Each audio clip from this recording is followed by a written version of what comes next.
Cuplikan Power Puan episode kali ini. Meraba-raba yang tidak membuat nyaman. Tapi kalau misalnya itu merasa nyaman, dia tetap harus berpengetahuan untuk tidak terjadi hal-hal yang tidak diharapkan dan direncanakan. Misalnya hamil padahal belum menikah. Ya, kan kasihan anaknya. Juga akan memberikan pengetahuan mengenai bagaimana kita bisa mengupayakan hamil yang sehat, menghasilkan anak yang cerdas, jangan stunting. Jadi ya informasi yang diberikan nggak utuh gitu ya. Jadi rantainya itu nggak sesuai gitu ya Bu pengetahuannya. Jadi akhirnya tetap aja banyak kehamilan remaja di tempat itu gitu Bu, karena kan nggak nyambung gitu. Karena Selamat datang di Power Puan.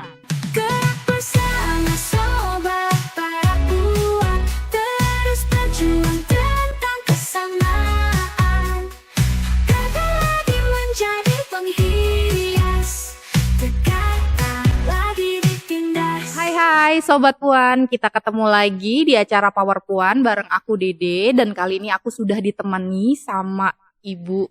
Yang ini ibu senior banget nih, aktivis senior. Nggak cuma ibu YKP, tapi juga ibu Kespro.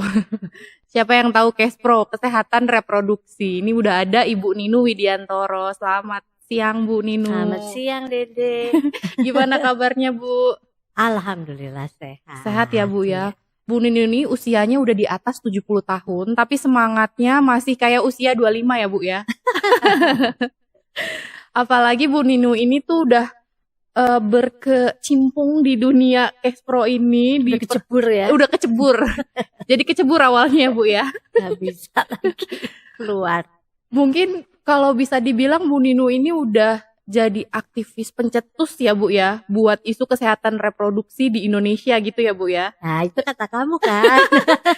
Kayaknya itu gak cuma kata aku deh, kayaknya teman-teman atau Sobat Puan di rumah juga setuju deh kalau Ibu Ninu ini juga salah satu pegiat isu Kespro yang awal-awal ada di Indonesia. Dan juga Bu Ninu ini juga pendiri Yayasan Kesehatan Perempuan nih Sobat Puan. Gimana nih Bu perasaan Bu Ninu sudah memperjuangkan isu kesehatan reproduksi sudah puluhan tahun? Ya karena startnya itu 1980. Dari 80. Jadi itu bagaimana perasaannya? Perasaannya nano-nano banget ya Dek ya. Nano-nano.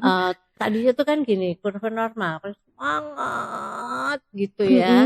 Terus ada tahun-tahun yang mulai menurun ya. Mulai menurun tuh bukan karena nggak ada semangat, tapi kayaknya apa masih bisa ya aku berhasil gitu ya. Tapi sekarang ini saya tenang deh. Karena apa? Karena saya pikir banyak sekali teman-teman saya, terutama anak-anak muda, aktivis-aktivis muda kayak Dede, yang kayak anak-anak saya, cucu-cucu saya ya, yang saya yakin akan meneruskan perjuangan ini sampai semua perempuan ya, yang muda, yang tua, yang lansia kayak saya nih ya, semua bisa hidup dengan sehat secara reproduksi. Dan kalau juga sudah tidak reproduktif ya, hidupnya bahagia, sejahtera, dan bersemangat untuk melakukan hal-hal bermanfaat. Ya, itu ya Sobat Puan. Bu Ninu kalau boleh tahu sebenarnya gimana sih caranya menjaga semangat itu tadi? Karena kan kayaknya Bu Ninu udah puluhan tahun, dari tahun 80 sampai sekarang kan udah hampir 40 tahun ya Bu. Udah dari 40 tahun lebih. 40 tahun lebih menjaga konsistensi gitu. Tetap memperjuangkan pemenuhan hak kesehatan seksual dan reproduksi kan Bu gitu. Saya kira itu tuh tiap orang saya kira punya alasan yang berbeda-beda ya, dalam konteks kehidupannya tuh beda-beda. Kita nggak bisa ada resep yang sama. Nah jadi kalau buat saya, ketika permulaannya itu kamu kayak oke, aku mau memperjuangkan hal ini, itu dikarenakan suatu situasi yang khusus yang sangat mengena di hati. Ya, betul. Gitu ya. Jadi aku dulu tahun 1980 itu sering berusukan ke RSCM ya, Cipto Mangunkusumo itu, dan melihat pelayanan-pelayanan Kesehatannya. apakah itu keluarga berencana, apakah itu permintaan untuk harus diaborsi karena kesehatannya, baik kesehatan fisik maupun mental, gitu ya deh ya. Nah itu tuh bagaimana mereka itu diperlakukan, ya, caranya memberikan informasi yang tidak komprehensif, atau juga judgmental itu menilai banget gitu ya. Dihakimi Siapa ya, Bu. suruh? Iya. Misalnya gitu ya kata-katanya tuh. Siapa suruh kamu begitu? Gitu ya. Jadi tidak ada empati, tidak ada coba kalau aku jadi dia tuh bagaimana rasanya. Iya. Nah itu ya, kalau misalnya itu kelak, maka kamu kayaknya udah nggak bisa membuka ulir itu lagi. Iya. Malah udah nggak bisa nutup lagi atau menutup mata kalau misalnya ada ketidakadilan gitu Iya, ya, Bu, jadi ya. kayaknya kita selalu akan sensitif Terhadap itu. melihat atau mendengar cerita-cerita yang menyedihkan, menyakitkan, merugikan kaum saya. Iya, betul. Jadi malu ya kalau ngomong sama senior gini. Bu Nino aja nggak capek loh 40 tahun Jangan capek. memperjuangkan hak kesehatan seksual dan reproduksi perempuan ya, Bu, ya, khususnya perempuan untuk semuanya. Nah, Bu Nino ngomongin soal kesehatan reproduksi nih, Bu. Oke. 4 September itu ada peringatan namanya Hari Kesehatan Seksual Sedunia. Sejak kapan tuh, Dek? Aduh, ini juga aku. Karena apa? Karena saya ingat betul ya. 4 September 2004. Bukan. 4 September 1994. 94 Itu adalah hari konferensi ya, International Conference on Population and Development. Jadi konferensi internasional untuk population, kependudukan and development. Oh, Ya. ICPD ya, Bu, ya. ICPD di Kairo itu 4 September.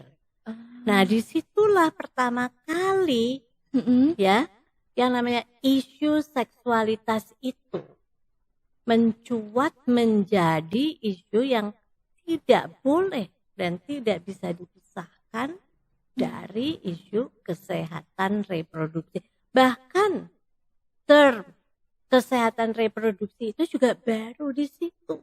Ya meskipun kita para aktivis yang udah berjuang 2 tahun sebelumnya mempersiapkan, kita tentu tahu artinya itu. Iya. Tapi di launch ke publik ya di seluruh dunia itu globally itu ya pada saat itu menggantikan terminologi yang waktu itu sangat terkenal, itu adalah keluarga berencana. Dan keluarga berencana itu harusnya dilengkapi menjadi lebih komprehensif dengan diganti menjadi SRHR atau Sexual Reproductive Health and Rights. Ya. Nah, apa diterjemahannya bahasa Indonesia? Hak Kesehatan seksual dan reproduksi. Nah, itu. Jadi di situ ada 2 kata. Jadi kata-katanya tuh sebetulnya kalau cuman Castro tidak lengkap. Ya, Betul. karena harus ada seksual, isu-isu seksualitas yang mempengaruhi kesehatan reproduksi dan ada hak. Iya. Hak seorang perempuan untuk dapat mempertahankan kesejahteraan kesehatan reproduksinya. Berarti mungkin bisa jadi peringatan Hari Kesehatan Seksualitas ini di tanggal 4 September itu mengacunya dari ICPD itu ya Bu ya? Saya rasa Iya, sangat kuat itu iya. relevansinya ya. Karena itu konferensi internasional pertama juga ya Bu ya? Iya. Di dunia Oh soal apa? ICPD ini. Bukan. Sebetulnya yang di Kairo itu saya rasa ketiga atau keempat. Mm-mm. Tapi dahulunya Mm-mm. isi ICPD itu lebih banyak merundingkan, mendiskusikan ya tentang kependudukan, Oh. isu-isu kependudukan dan tentunya keluarga. Berapa angka kematian ibu di Indonesia dibandingkan di negara-negara Eropa, di negara-negara Afrika, di negara-negara Latin Amerika misalnya gitu. Jadi penuh dengan angka-angka, statistik-statistik ya, yang saya dan teman-teman saya katakan the absence of women face. Jadi kayaknya ngomongin angka berapa yang mati, berapa bayi yang mati tanpa memikirkan wajah orangnya. Wajah How they perempuan ya. feel about it. Apa yang dirasakan dan diperjuangkan atau tadinya ingin dicegah oleh mereka sehingga akhirnya mati. Itu kayak gitu nggak ada. Nah, kita kemudian mencoba mengisinya. Tahun sebelumnya itu kalau nggak salah di Meksiko kita gagal. Jadi kita udah berusaha untuk tidak hanya menjadi pertemuan yang merundingkan hanya statistik dan angka tanpa membayangkan apa yang dirasakan, apa yang diperjuangkan oleh perempuan. Perempuan satu persatu loh ya. Itu kan konteksnya lain-lain. Iya, betul. Ada yang diperkosa, ada yang sebetulnya dia pengen udahan, nggak mau punya anak lagi, tapi dipaksa. Misalnya. Atau misalnya dia ingin, tapi tidak mempunyai pengetahuan how to prevent. Gimana mencegah. Iya, betul. Nah, itu tadi pengalamannya Ibu Ninu udah banyak banget, bahkan itu di tahun 90. Itu aku baru lahir sih Bu. Oh, belum lahir ya kamu? Nah Bu, balik lagi nih kita ngomong soal Hari Seksualitas Sedunia nih Bu. Jadi sebenarnya definisi kata nih Bu ya, kata dulu ya, kata seks atau seksualitas itu apa sih Bu? Karena kalau ya Ibu tahu nih pasti di kita ini kan kalau ngomongin seks itu menakutkan Bu. Pasti stigmanya udah banyak. Labelnya udah buruk, kayaknya semuanya udah buruk semua deh, nggak ada yang baik gitu. Mungkin Ibu bisa jelasin nih Kita definisinya. tahu ya Dek ya, saben kali kita mau melakukan pelatihan, pemberdayaan, kita selalu tanya dulu kan ya Dek, apa itu seks? Nah, selalu jawabannya itu memang tidak positif ya. Jadi jorok ya. Sesuatu yang tidak boleh dibicarakan, tabu, atau bahkan malu jawabannya gitu ngomonginnya. ya. Malu ngomonginnya, atau misalnya ada hubungan seks kan gitu. Padahal kita tinggal lihat aja dictionary ya, apa dictionary? Ini apa namanya, kamus ya. Apa itu seks? Bahkan siapa di antara para pemirsa ya atau diri sendiri, siapa yang udah pernah keluar negeri? Kita kan kalau mau arriving ya atau itu kita harus mengisi slip ya, semacam kartu kecil gitu ya, bisa name atau nama, Nino, Dede, Oji gitu ya, terus seks gitu ya, kan ada kotak-kotaknya, iya ya. Kan bukan 7 kali atau di mana, bukan gitu kan? Bukan aktivitas yang ditanya ya Bu. Kan isinya apa? Hanya M garis miring F. Jadi male atau female. Jadi kita tinggal melingkari atau mengisi male, female kan gitu ya kan. Jadi berarti itu artinya apa? Seks itu artinya adalah perbedaan anatomi biologi antara laki dan perempuan. Jadi merujuk kepada yang punya nama ini laki atau perempuan sih? Segitu aja simple. Ya. Nah, sedangkan memang kalau seksualitas itu adalah suatu untuk itu ada diskusi yang very komprehensif dan luas. Bisa aja di dalam seksualitas itu kita membicarakan tadi, karena beda laki dan perempuan, apanya yang beda kan? Anatomi atau biologinya. Jadi organ-organ seksual laki dan perempuan beda juga, ya. Perempuan memiliki misalnya klitoris, ya, memiliki lubang vagina, liang vagina, rahim, saluran telur, indung telur, itu adalah organ-organ reproduksi. Ya. Nah, makanya itu kesehatan reproduksi adalah kesehatan yang menyangkut organ-organ reproduksi. Itu harus diuraikan karena tidak hanya satu, nggak kayak hidung, kuping. Nah, itu cuma satu. Kalau ini ada banyak organnya. Begitu juga dengan laki-laki, kan? Mas Oji di sini sama Ewat ya. Kan itu nggak sama, nggak punya kan rahim, ya enggak. Nah, tapi kita juga nggak punya penis kan, perempuan nggak ada, gitu kan. Jadi itu ada buah sakar, kantung sakar, ya. Nah, itu jadi lain. Baik itu yang di luar beda, yang bisa dilihat, maupun yang di dalam. Karena organ reproduksi itu ada yang di luar bisa dilihat, sehingga bisa dipegang untuk dibersihkan.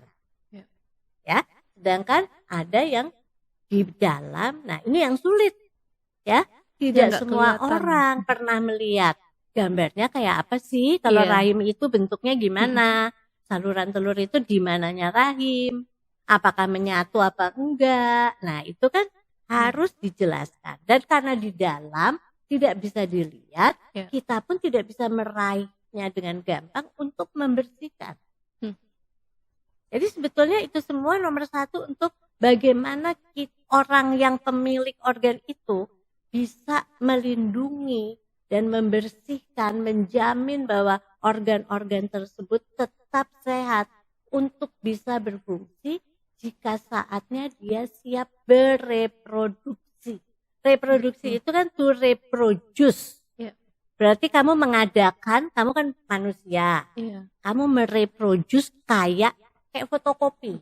Nah, jadi kamu akan menghasilkan ya manusia lain gitu yang kecil, mungkin makin lama makin besar. Gitu. Sesimpel itu. Kenapa sih jadinya kok jadi kayak jorok dan sebagainya? Kenapa pada takut ya, Bu ya? Itulah saya heran. Tapi ya saya nggak heran karena dulu ibu saya juga belum bisa menerangkan seperti ini. Ya, dan kita harus memakai logika berpikir ya, dan berpikir yang positif tentang manfaat untuk mencegah hal-hal yang tidak manfaat, malah merugikan, menyakitkan, bahkan bisa menyebabkan kematian yang tidak perlu atau kesakitan yang tidak perlu. Ya, kalau kita nggak ngerti cara membersihkan, kita tertular infeksi menular seksual yang terdiri bisa aja itu sifilis, gonoru, bisa termasuk HIV dan AIDS. Karena kita nggak tahu sama sekali gimana melindunginya. Nah, itu kan jadinya merugikan. Betul. Dan nanti kalau bisa seseorang itu terkena infeksi itu, dia akan bisa menularkan pada yang lain juga yang tidak tahu bagaimana caranya mencegah tidak tertular. Karena itu namanya aja infeksi menular seksual. Ya, hanya ditularkan jika organ-organ itu terinfeksi. Bagaimana menginfeksinya? Hanya dengan kontak seksual. Apakah kontak seksual itu hanya bertemunya vagina dan penis? Tidak. Tidak hanya penetrasi ya, Bu. Tidak hanya penetrasi. Ya, nah itu kan jadinya banyak sekali. Banyak banget. Ya, nanti bagaimana mengobati Mm-mm. infeksi menular seksual? Sekarang obatnya gampang banget, kecuali HIV dan AIDS. Yang hingga sekarang belum ada obatnya yang tokcer. Tapi kalau untuk yang lain-lain, tokcer cepat. Tapi kan harus diperiksa. Karena Iya. nggak bisa kamu kena infeksi sipilis pakai obat yang lain. Betul. Karena infeksi itu bisa lewat virus, Iya. bakteri, bahkan nggak usah harus kontak seksual seperti kena apa tuh namanya? Aduh, udah tua nih suka lupa nih. Jamur. Jamur. Oh iya, Nah. jamur pada kelamin ya, Bu ya. Nah, jamur itu dari mana? Jorok. Ya, mandi tidak dengan air yang ditempatkan di tempat yang bersih. Itu banyak sekali kita lihat. Ya, sumur-sumur embernya lumutan. Nah, nanti habis itu cebok. Ya. Nah, membersihkan pakai air yang lumutan itu. Kan lumutnya masuk dong. Jadi gatel-gatel. Iya. Itu bisa menular ke orang yang lain, maksudnya yang jika ada berhubungan dan lain-lainnya ya, itu kan merugikan jadinya, bukan hanya dirinya yang rugi, dia juga merugikan yang lain. Betul. Nah, itu dia Sobat Puan. Ternyata selama ini kesehatan seksual dan reproduksi ini melekat pada kita di kehidupan sehari-hari, dan dengan perilaku kita yang sangat sederhana. Tapi sayangnya itu karena dianggap tabu tadi, dianggap jorok tadi, jadi itu tidak terbuka dibicarakan ya, Bu. Tidak dibicarakan sebagai pengetahuan dan informasi penting. Betul gitu. Jadi kenapa sebetulnya, gimana kita mau tahu kita sakit, gimana kita tahu kalau misalnya kita ini tertular atau tidak, kalau kita aja nggak tahu informasi atau hal-hal sederhana seperti ini. Dalam pendidikan seksualitas itu dikasih tahu, kalau kamu mengalami ini, kemungkinan besar kamu mengalami tertular oleh IMS. Jadi harus sampel aja, pergi ke puskesmas, diperiksa. Ya, itu biasanya di labnya, di laboratorium, diambil sampelnya, ini kan lalu diobati, dan obatnya itu sudah ditemukan lama, jadi murah, meriah, cepat sembuh. Tapi jangan diulang. Dan yang juga obat itu diobat untuk kita obatnya, dan untuk partner kita. Untuk pasangannya ya. Yang tadinya itu apakah suka apa enggak suka ya, tapi dia yang melakukan kontak seksual gitu loh. Jadi kita santai aja sebetulnya, dan itu hanya mengacu kepada kebaikan, kesehatan, kesejahteraan diri kita, keturunan kita, partner kita. Jadi soal kesehatan seksual dan reproduksi ini sebetulnya hal yang harus dibahas secara mainstream gitu ya, dianggap biasa gitu ya, Bu ya. Dianggap biasa aja, nggak ada yang joroknya, gimana sih, nggak ada deh. Saya nggak mengajarkan bagaimana berhubungan seksual, apa di atas meja atau di tempat tidur atau di lantai, kan saya nggak akan membicarakan itu gitu loh. Malah kita memperingatkan apa yang bahaya. Kita juga membicarakan kekerasan. Betul. Ya, di dalam pembicaraan seksualitas ini. Ya, kekerasan itu kan bisa fisik, kayak menampar, menginjak, membunuh, menabok dan sebagainya.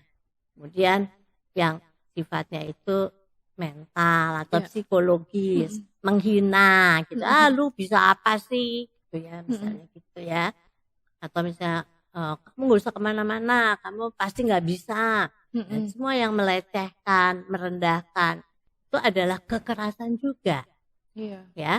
Dan kekerasan sosial, ya. Kalau misalnya di dalam rumah tangga tidak menafkahi, nggak mau tahu, nah itu juga kekerasan. Tidak membolehkan pergi, nggak boleh kamu keluar rumah kalau nggak sama saya. Posesif gitu ya, Bu, itu. Nah itu jadinya. Dan kekerasan seksual, yaitu ya mulai dari meraba-raba yang tidak membuat nyaman, Tapi kalau misalnya itu merasa nyaman, dia tetap harus berpengetahuan untuk tidak terjadi hal-hal yang tidak diharapkan dan direncanakan. Misalnya hamil padahal belum menikah. Ya, kan kasihan anaknya. Juga akan memberikan pengetahuan mengenai bagaimana kita bisa mengupayakan hamil yang sehat, menghasilkan anak yang cerdas, jangan stunting. Misalnya, itu kan harus siap, ibunya itu harus makan apa sebelum kehamilan kita udah rencana dulu kalau emang mau hamil, dokter dulu. Ini ya kalau saya sih pergi aja ke dokter, dicek semuanya. Dok, cek apaan nih, No? Ya nggak tahu deh, cek, saya pengen nanti menikah, habis itu saya nggak akan KB deh, udah hamil aja dulu, umur saya udah cukup misalnya, ya kan? Jadi jangan sampai ada itu tadi, jangan sampai saya atau calon suami saya ada IMS, obatin dulu dong. Nanti kalau bisa, oh ternyata HIV, gimana? Ya kita pikir dulu dong, mau apa enggak? Apa konsekuensinya menikah dengan partner yang HIV? Bagaimana kalau kita ingin melakukan hubungan intim? Harus apa? Harus pakai apa? Gitu kan? Apalagi kalau berencana punya anak misalnya. Apalagi berencana punya anak, bisakah? Bisa, tapi dengan banyak bantuan. Tuh kan? Jadi semuanya itu dipikirkan. Gitu. Jadi nggak bisa kita itu kemudian hanya bicara kesehatan reproduksi tanpa membicarakan seksualitas atau pengetahuan seksualitas yang merujuk atau berkaitan erat dengan nantinya pada kesehatan reproduksi kita. Itu sebetulnya, karena itu sebetulnya harusnya lengkap. Wah Bu, ternyata pengetahuan soal kesehatan reproduksi dan seksualitas ini ternyata dampaknya besar sekali ya Bu ya. Apalagi untuk nyawa seseorang gitu. Karena dampaknya tidak hanya ke kesehatan, tapi juga ada potensi kekerasan, bahkan kematian gitu. Yang akhirnya itu akan menjadi sia-sia kalau misalnya kita juga tidak paham gitu. Iya, betul. Nah, ngomongin soal itu nih Bu, mungkin Ibu juga tahu ya kondisi saat ini kan juga masih terbatas kan pendidikan soal HKSR ini kan juga sangat-sangat terbatas gitu. Nah, sebenarnya persoalannya apa sih Bu yang sekarang dihadapin soal pendidikan kesehatan seksual dan reproduksi yang sulit untuk diakses, bahkan juga orang takut mau ngasih taunya gitu. Iya, ini yang sedihnya ya, Dede. Saya itu kan mencoba pakai jalur apapun, resmi, tidak resmi, saya selalu membuka diri bagi semua orang yang ingin belajar mengenai ini untuk bisa disebarkan pada yang lain. Nah, ternyata itu kenapa saya juga kayaknya aku tuh udah men-training banyak banget orang ya, banyak LSM, banyak perorangan, banyak lembaga gitu. Kenapa sih kok pakai jalur yang formal, pakai jalur nggak formal gitu ya? Kok kayaknya kok jalan di tempat ya? Nah, ternyata pada waktu COVID itu kan kita harus tinggal di rumah ya. Betul. Jadi banyak waktu untuk memikirkan hal ini. Dan ada bantuan dari beberapa teman muda ya. Dia bilang, aku lagi ada proyek Bu tentang pendidikan cash pro gitu kan, tanpa seks selalu itu ya. Nah, terus udah gitu di sana tuh di timur Indonesia. Nah, ternyata dia bilang, Ibu tahu nggak kena apa gitu ya? Karena kita tidak pernah ya. Jadi gini Bu, yang kenyataannya Bu. Jadi banyak sekali guru-guru yang Ibu latih atau bidan-bidan yang Ibu latih yang Ibu harapkan mereka itu menyebarkan pengetahuan yang penting untuk mereka itu. Ternyata mereka akan skip bagian-bagian yang mereka merasa nggak nyaman.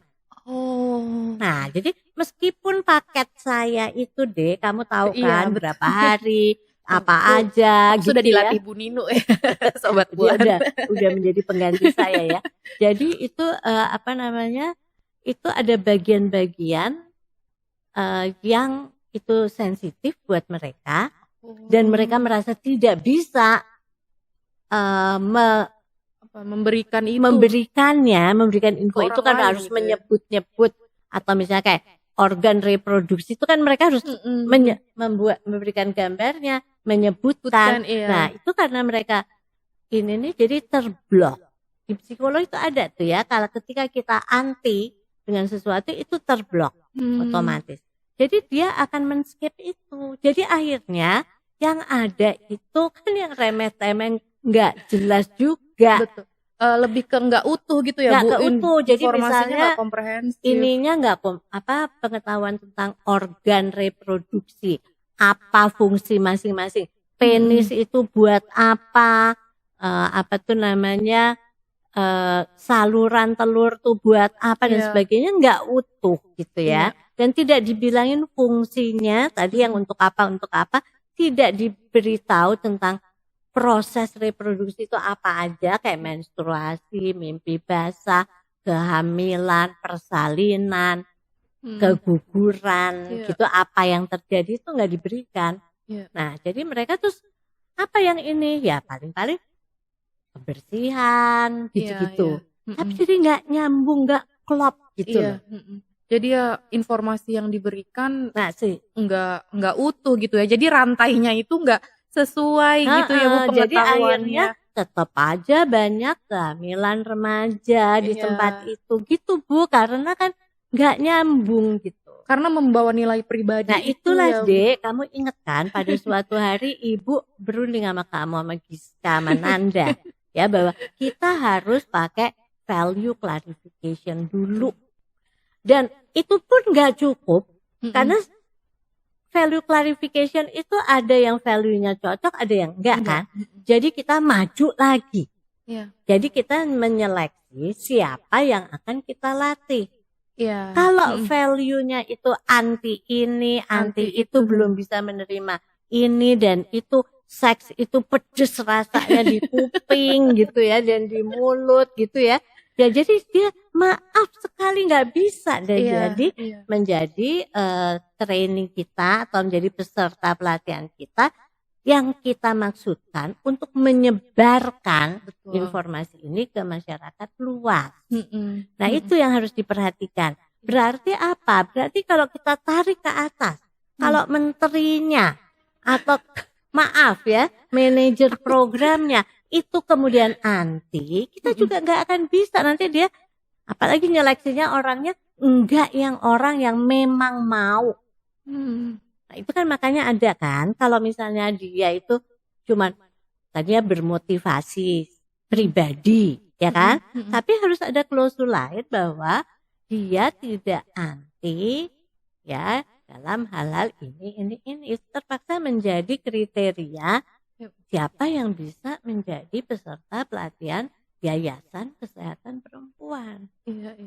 Itu jadi persoalan. Jadi juga. apa akhirnya kuncinya itu value kita, didikan kita sejak value itu kan adalah misalnya ketentuan apa yang baik, apa yang buruk, apa yang pantas, apa yang enggak, kan gitu kan? Apa yang, nah itu tadi kalau misalnya value-nya itu tidak bisa menampung ya pengetahuan kesehatan seksual dan reproduksi serta hak-hak dari tiap orang, itu kemudian menjadikan pendidikan tidak jalan. Jadi upaya pemberdayaan kita sia-sia.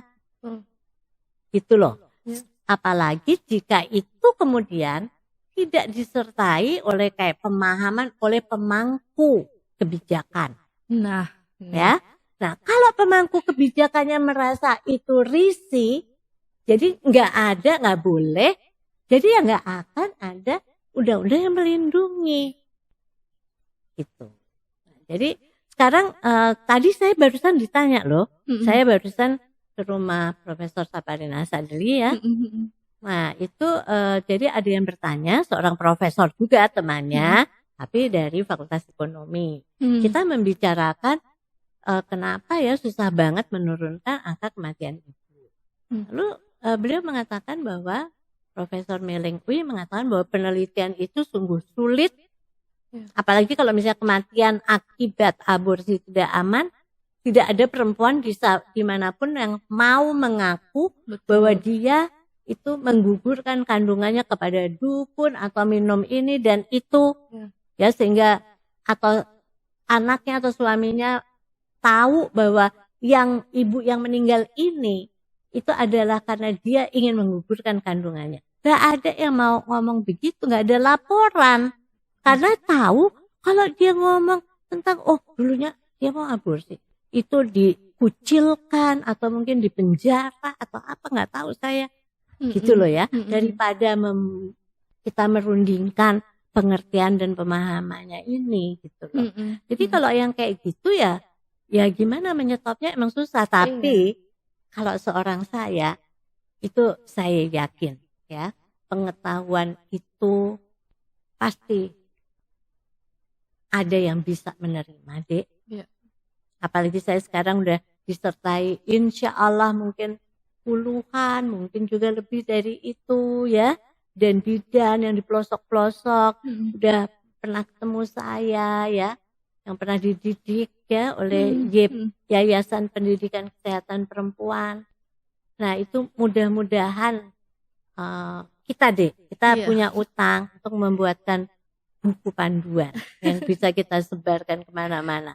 Pengetahuan meskipun tidak dilindungi undang-undang, ya tidak dilindungi training yang formal gitu ya, atau trainingnya disunat-sunat ya Dek ya. Mestinya berapa hari jadi sehari aja dibatasin gitu ya Bu ya. Jadi ya itu hal-hal yang memang tantangan kita, tapi saya kira tidak boleh kita putus asa. Ya, kita akan terus memberikan pengetahuan ini ya Dek, kamu. Luar biasa, terima kasih banyak loh Bu Nino. Ini sudah sharing banyak hal bahwa ternyata persoalan yang dihadapi juga sangat serius ya. Ini terkait nilai pribadi seseorang yang bisa membahayakan banyak orang gitu ya Bu ya. Apalagi berdampaknya pada kesehatannya, bahkan sampai ke nyawanya gitu ya. Oh ya satu lagi misalnya tentang stunting. Saya nggak tahu apa yang didefinisikan kepada masyarakat ya, tapi yang saya pelajari itu sejak saya di Fakultas Psikologi masuk tahun 70, saat itulah saya udah mulai mengerti mengenai pembentukan otak, bahwa janin itu dimulai pembentukannya dari fungsi luhurnya dulu. Jadi kalau kita bisa lihat gambarnya, ada Giska punya buku hitam gak sih ya? Itu tuh kita lihat bahwa selalulah janin itu didahului dengan membesarnya bagian kepala, baru ke bagian-bagian lain. Berarti itu ada urutan. Jadi hormon nomor 1 memusatkan perhatian pada fungsi luhur seperti otak, jantung, paru-paru itu dulu, baru anggota tubuh, baru tangan, kaki, dan kelamin. Dan setelah memasuki trimester ketiga yaitu bulan 7, 8, 9 tinggal membesarkan dan menyempurnakan. Karena semuanya sudah lengkap dan kalau itu ada apa-apa bisa bayi itu ditaruh di inkubator. Sampai saatnya besarnya, beratnya sudah cukup ideal untuk survive. Nah, jadi ini otak ini penting sekali. Kalau dia dikandung oleh ibu yang tidak memakan, karena janin itu akan membesar dengan bantuan ibunya, apa yang dimakan ibunya. Kok itu tidak diperhatikan, maka itu akan menjadi kemungkinannya itu ya tidak sempurna, ya penyambungan syaraf-syaraf tidak sempurna menyebabkan stunting. Dan saya sebagai psikolog berpraktek tiap hari itu memeriksa calon karyawan ya, kebanyakan saat ini sungguh sangat menyedihkan untuk seorang saya. Itu betapa banyaknya yang IQ-nya atau kecerdasannya itu di bawah rata-rata. Ya. Nah, ini kalau saya lihat umurnya berapa sekarang 20 sekian. Ya, itu kan berarti di tahun-tahun 1909 sekian, 2001. Atau tahun 2000 ya. Alangkah merugikannya ya pengetahuan yang baik dan komprehensif ini tidak dibolehkan gitu, atau tidak dibolehkan dengan apa ya? Dibatasi ya Bu ya? sangat dibatasi. Diatur bahkan gitu ya Bu Bahkan ya? diatur dan Apa aja yang boleh ya? dibelokkan, ini Dibelokkan gambar ini nggak nggak boleh, boleh, yang ini alat ini jangan gitu ya. Iya, itu ya Sobat Puan, bahwa ternyata sangat penting untuk kita mencari tahu informasi yang komprehensif, yang utuh, yang valid terkait informasi atau pendidikan terkait kesehatan seksual dan reproduksi. Juga kita harus tahu betul bahwa dampaknya ternyata yang tadi Ibu Ninu sebutkan, bahwa ternyata stunting juga salah satu dampak dari kita yang tidak memiliki pengetahuan gitu ya. Masyarakat yang tidak memiliki pengetahuan itu sangat-sangat berpotensi rugi dari banyak sekali sisi gitu, dari kesehatannya, dari secara sosialnya, kualitasnya, generasinya, bahwa itu sangat menyumbang besar terhadap pertumbuhan dan kualitas manusianya gitu ya Bu ya. Itu. Nah, mungkin ini terakhir nih Bu. Ini sebenarnya harusnya panjang ya, mungkin harusnya episode berseri. Gimana nih Mas Oji? Bisa nggak nih? Kita tanya dulu nih sama Mas Oji. Bisa nggak nih ngobrolin seksualitas ini? Kayaknya harus ada episode banyak khusus dengan Bu Ninu nih. Bisa ya? Ini kalau teman Sobat Puan mau komen, kayaknya ini topiknya seru dan penting, boleh komen ya di video ini, mau episode berikutnya, mau lanjut lagi kita bahas. Nah, Sobat Puan boleh komen banget nih di video ini. Oke Bu, sebelum kita tutup, terakhir mau tanya harapan Bu Ninu yang sudah berjuang 40 tahun lebih, Bu Ninu, untuk pemenuhan kesehatan seksual dan reproduksi ini, apa Bu harapannya Bu Ninu? Harapan saya hanya satu, yaitu semoga apa yang saya pikirkan dan rasakan ini bisa saya tularkan kepada anak-anak muda seperti Dede, Giska, Oji, Ewat di sini dan juga di luar sana.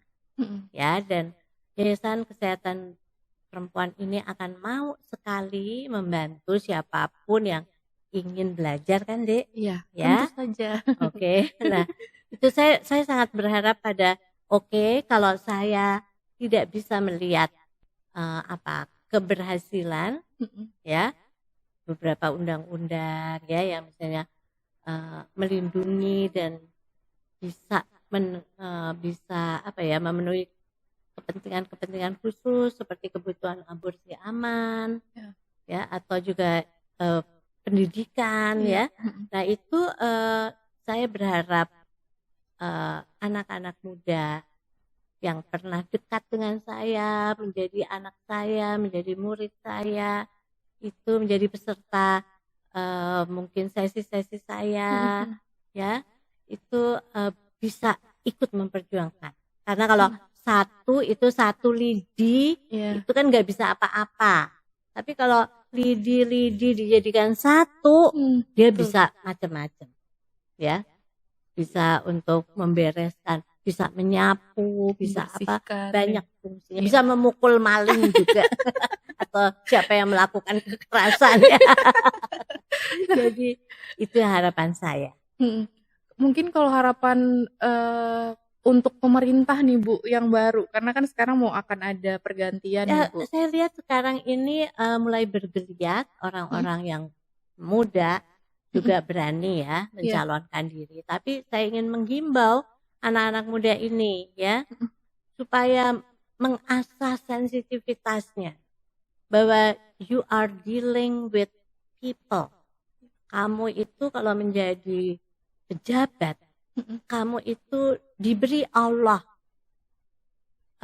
peluang untuk mensejahterakan, memberdayakan orang banyak, dan itu kalau di Islam ya, itu sangat-sangat mendapat berkah ya. Nah, jadi itu adalah berkah dari Allah ya. Jadi bukan hanya untuk alat pamer atau apalagi mencari finansial yang lebih, bukan hanya mensejahterakan keluarga kamu gitu ya. Mudah-mudahan banyak yang berkesadaran seperti pemuda-pemuda era zaman dulu tuh yang memerdekakan Indonesia. Betul. Oke, Bu Ninu, terima kasih banyak. Itu dia tadi Sobat Puan pesan-pesannya Bu Ninu untuk para pemerintah atau pejabat yang baru akan nanti menjabat untuk menjalankan tugas dan tanggung jawabnya ya Bu ya. Terutama dalam mensejahterakan dan juga mendengarkan rakyatnya gitu. Dan juga untuk Sobat Puan di rumah yang muda-muda, karena Bunda tadi selalu ngomongin yang muda-muda nih untuk tetap semangat juga, mau belajar, mengasah sensitivitas ya untuk kita peka terhadap orang lain, terhadap diri sendiri juga untuk kita selalu belajar apa sih diri kita ini butuhnya terkait kesehatan reproduksi, terkait informasi dan pendidikan dan juga mau menyebarkan dan juga mengajak. Dan Ibu Ninu juga memanggil seluruh alumni, murid-murid, anak-anak Bu Ninu, ayo dong gitu. Untuk terus menyebarkan informasi yang valid, yang benar agar pemenuhan hak kesehatan seksual dan reproduksi ini bisa dirasakan atau terpenuhi untuk seluruh masyarakat di Indonesia. Nah, itu dia Sobat Puan, terima kasih banyak sudah mendengarkan episode kita kali ini. Yang mau komen untuk selanjutnya kita mau bahas topik apa, atau Sobat Puan tadi mau ada ide, lanjutin dong ngobrol sama Bu Ninu, seru nih, topiknya penting nih. Nah, Sobat Puan jangan lupa komen, dan juga Sobat Puan jangan lupa untuk subscribe YKP TV untuk acara Power Puan, dan juga jangan lupa follow Instagram dan juga seluruh sosmednya YKP untuk terus update terkait informasi hak kesehatan seksual dan reproduksi dan juga kegiatan-kegiatan menarik selanjutnya. Itu dia dari aku, sampai jumpa di episode berikutnya. Sampai jumpa, terima kasih untuk mendengarkan. Sama sobat perempuan, terus perjuangkan kesamaan agar lagi menjadi penghias, tegak tak lagi di dunia.